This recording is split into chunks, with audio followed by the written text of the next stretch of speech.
नमस्कार, मैं हूं राही दहरिया। व्यंग रचना का शीर्षक है T20 एंटरटेनमेंट और ह्यूमैनिटी का harassment. T20 cricket world cup के पहले मुकाबले में ही भारत को हार का मुंह देखना पड़ा। लेकिन इसमें कोई खास बात नहीं है, क्योंकि ये एक सिक्के के दो विपरीत पहलुओं जैसी बात है। किसी भी प्रतिस्पर्धा में एक पक्ष हारता है तभी दूसरा पक्ष जीतता है। एक तरफ खुशी होती है तो दूसरी तरफ दुख।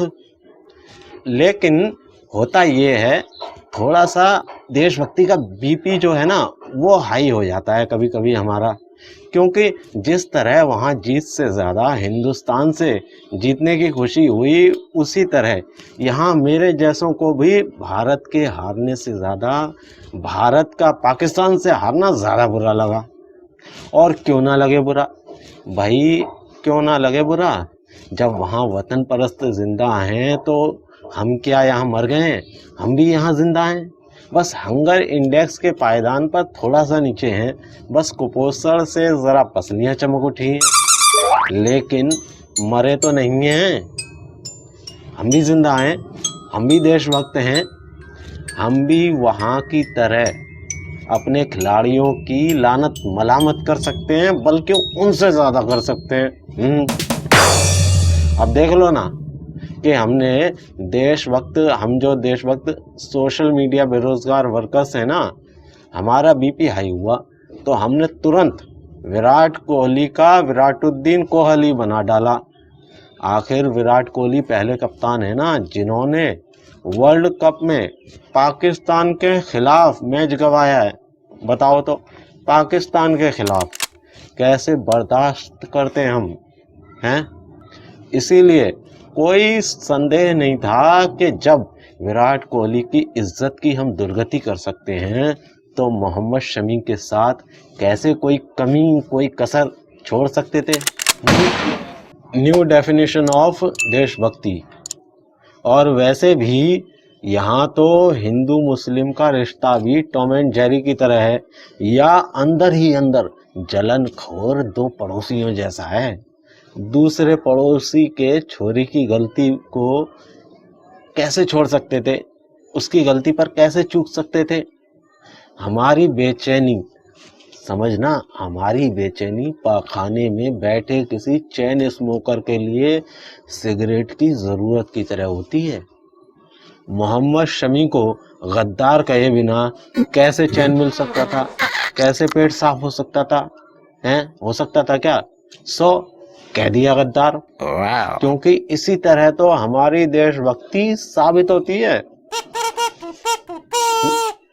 अरे अपनी देशभक्ति को मर्दाना फील कराने के लिए तो हमने शमी की जो बेगम साहिबा है ना, हंसी जहां, उनको भी नहीं बख्शा। अब कोई सोशल मीडिया को टॉर्चर मीडिया कहे या ट्रोलर मीडिया कहे, कुछ भी कहे, हमें तो आत्मसंतुष्टि का अनुभव हो गया बस। अब बताओ, आप बताओ, क्या हमसे ज़्यादा वतन परस्त हो सकते हैं पाकिस्तान में लोग? नहीं ना।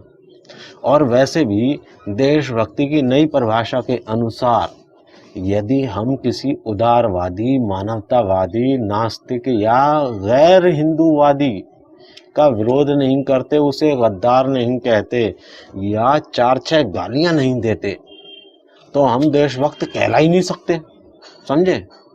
तो भैया मैं तो सारे मापदंड पूरे करता हूँ, बस गालियों को छोड़कर। हाँ, अगर 4-6 गालियां बाप भाई पर भी होती तो निस्संदेह, कोई संदेह नहीं था, निस्संदेह गालियों की कसौटी पर भी मैं सोने की तरह खरा उतरता। इसलिए मेरा जो है ना, सभी आधुनिक महिलाओं से विनम्र निवेदन है कि शराब सिगरेट से आगे बढ़ते हुए और पुरुषवाद को कड़ी प्रतिस्पर्धा देने के लिए आप भी 4-6 ब्रह्मास्त्र टाइप गालियों का अति शीघ्र आविष्कार करें और महिला सशक्तिकरण को और सशक्त बनाएं। देशभक्ति का सट्टात्मक प्रूफ।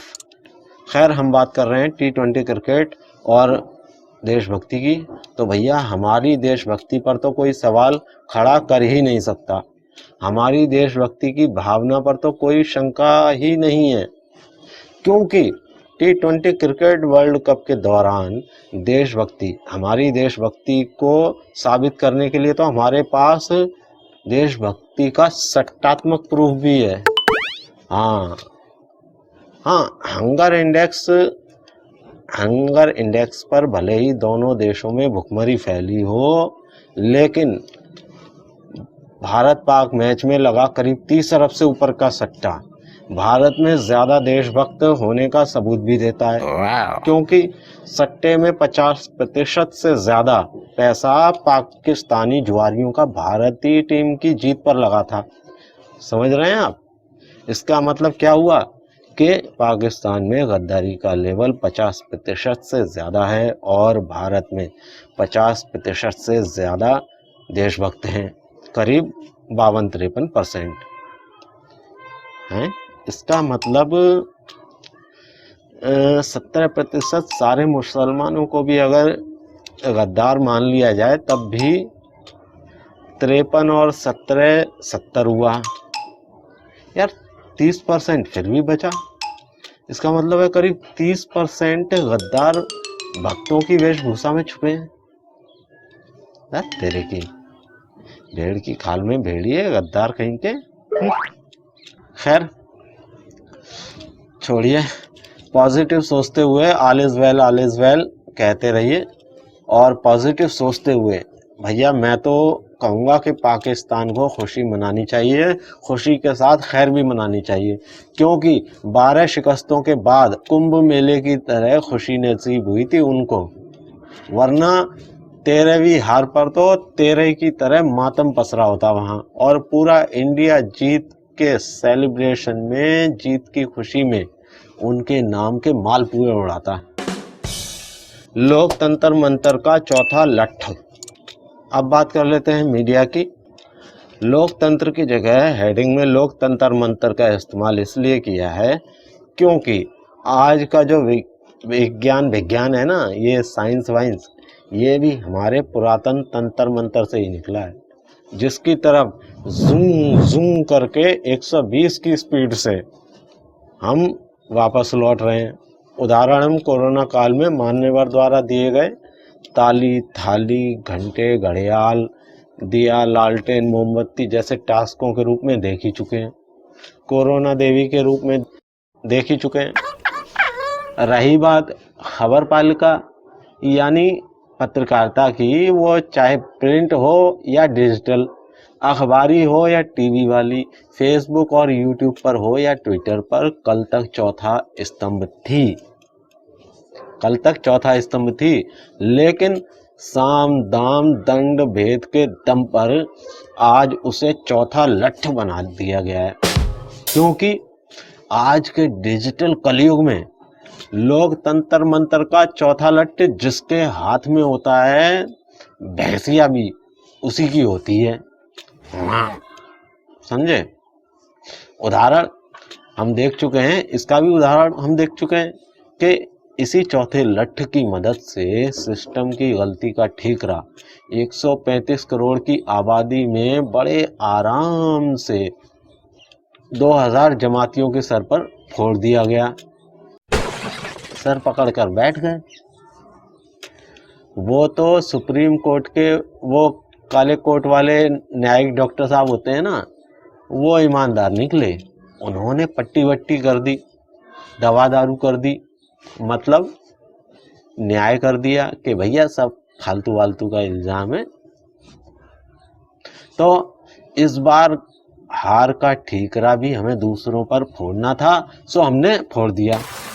विराट का विराटुद्दीन कोहली बना डाला और बाकी कसर मोहम्मद शमी पर निकाल मारी। एक विकास जुआखोरी का भी। अब बात कर लेते हैं विकास की। कुछ शक्की लोग इस तरह के विचार रखते हैं कि कई देशों में फैंटेसी गेम्स बैन हैं, इन्हें जुए की श्रेणी में रखा जाता है, लेकिन इंडिया में इस तरह के करीब 70 डिजिटल अड्डे मौजूद हैं। जैसे मटकों के होते हैं ना अड्डे, वैसे ही। तो भैया ऐसे लोगों से मैं कहना चाहूँगा कि ऐसा इसलिए है क्योंकि डिजिटल इंडिया जैसी योजनाओं के तहत जुएबाजी और सट्टेबाजी को भी सरकार सबका साथ सबका विकास की नज़र से देखती है, समझे। अब अफवाहें उड़ती हैं तो उड़ती रहें कि लोगों की भावनाओं के साथ खेला गया। भैया शक का कोई इलाज नहीं है कि बोल रहे हैं बीसीसीआई का चंदा जुआखोरों से आएगा तो टीम तो हारेगी ही। तो भैया शक का कोई इलाज नहीं है, माफ करो। चिंतनीय सार, ऐसा लगता है जिस तरह यहाँ गोदी मीडिया की गोद में मानवता की जगह नफरती रावण उछलता कूदता रहता है, वहाँ की गोदी मीडिया पर भी यानी पाकिस्तान की गोदी मीडिया पर भी कोई जिन्नाती या शैतानी साया है। दोनों तरफ देशभक्ति की भेड़नुमा खाल में भेड़नुमा कट्टरवाद मानवता का शिकार कर रहा है, समझे। T20 क्रिकेट वर्ल्ड कप के दौरान हुए इस व्यवहार को दलितों पर अत्याचार की तरह मानवता का उत्पीड़न भी कह सकते हैं, बल्कि कहना चाहिए कि मानवता की दशा दलितों से भी बुरी है, क्योंकि इंसानियत का शोषण करने में दलित, सवर्ण, अमीर, गरीब, स्त्री, पुरुष, अनपढ़ और तथाकथित पढ़े लिखे बुद्धिजीवी, हिंदुस्तानी हो या पाकिस्तानी, इससे फर्क नहीं पड़ता, सभी शामिल हैं।